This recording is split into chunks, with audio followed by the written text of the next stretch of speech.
Hello viewers, நம்ம 1 minute Tamil story சேனல்ல இன்னைக்கு பார்க்க போற கதை ரொம்பவே இன்ட்ரெஸ்டா இருக்கும். ஸோ ஸ்கிப் பண்ணாம வீடியோவை கடைசி வர கேளுங்க. மதுரையிலிருந்து சென்னை போகும் ஒரு பழைய பேருந்து.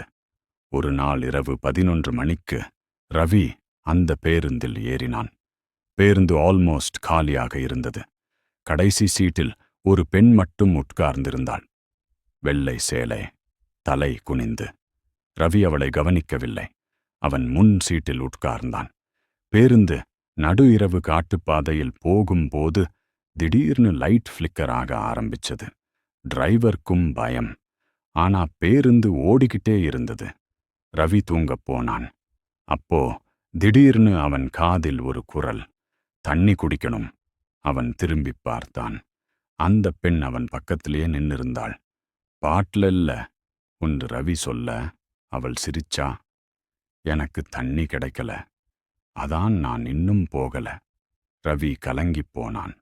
அடுத்த ஸ்டாப்ல பேருந்து நின்றதும் அவன் கீழே இறங்கி ஓடிட்டான். டிரைவர் அவனை பார்த்து கேட்டான், ஏன் இப்படி பயந்து ஓடுற? ரவி நடந்ததை சொல்ல டிரைவர் ஷாக் ஆயிட்டான்.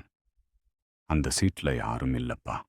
3 வருஷமா அந்த சீட்ல யாரும் உட்கார மாட்டாங்க. ஏன்? அதே இடத்துல ஒரு பெண் தண்ணி கேட்டு இறந்துட்டா.